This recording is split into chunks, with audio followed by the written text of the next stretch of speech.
Di era media sosial ini ada banyak sekali remaja, dewasa sampai bapak-bapak yang terlibat judi online. Dari sekian banyaknya itu, bagian besar adalah dari keluarga miskin yang sangat frustasi dengan keadaan sehari-hari dan ingin mendapatkan kekayaan cepat melalui jackpot. Awalnya modalnya kecil, lama-lama membesar. Awalnya modalnya sangat sedikit, lama-lama memberanikan diri untuk menggunakan uang rumah tangga istrinya. Setelah habis, memberanikan diri untuk minjem ke tetangganya, telepon ke temannya, dan sebagainya. Dan setelah uang itu juga habis, dia nekat untuk terlilit pinjol.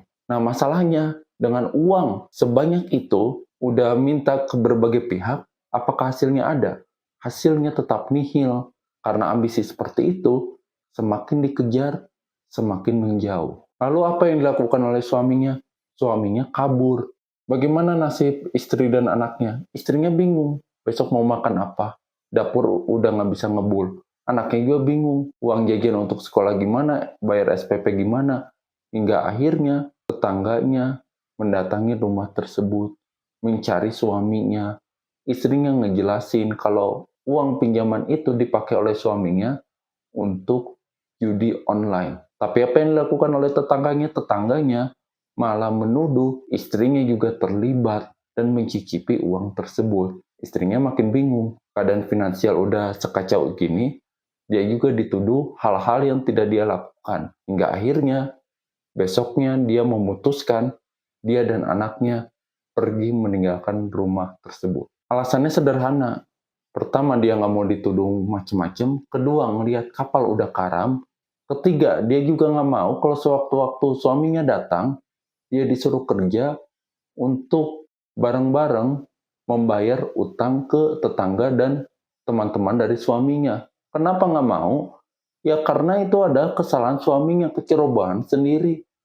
Dia juga minjem inisiatif sendiri, ya berarti membayar juga harus tanggung jawab dan inisiatif sendiri juga. Kecuali dia minjem untuk kebutuhan keluarga atau untuk berobat dan sebagainya. Jadi setia juga butuh uang, realistis. Kalau kalian beli makan ya bukan atas dasar setia, tapi menggunakan uang.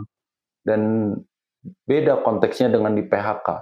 Kalau di PHK itu adalah hal eksternal, hal yang nggak bisa kita kendalikan dan kita tahan.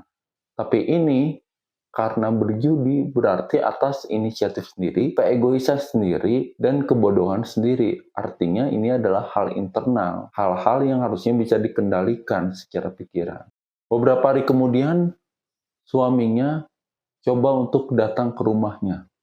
Dia datang melihat rumahnya udah kosong melompong, udah nggak ada harta benda yang tersisa. Dia mencari istri dan anaknya, kok nggak ada di rumah. Dia tanya ke salah satu tetangga, tetangganya mengatakan istri dan anaknya udah pergi beberapa hari yang lalu. Jadi udah harta benda habis, terlilit pinjaman, keluarga juga hancur.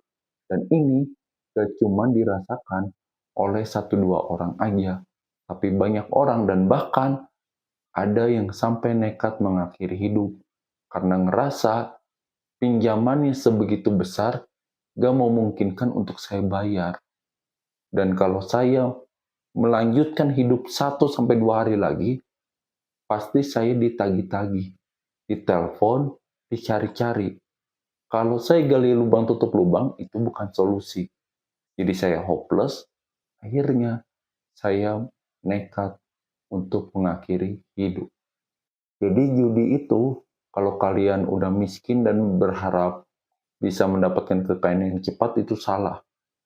Karena kalian udah menghabiskan banyak modal, terutama kalau kalian menggadaikan segala sesuatu, menggunakan uang pinjaman sana-sini, maka kalian hancur, keuangan kalian hancur, ya keluarga juga hancur meninggalkan kalian. Dan apakah kalian bisa kembali seperti semula? Bisa. Kalian harus mulai dari nol sendiri. Kalau dulu mulai dari nol bersama dengan pasangan, sekarang harus sendiri. Itu pun kalian harus nyicil dulu bayar utang.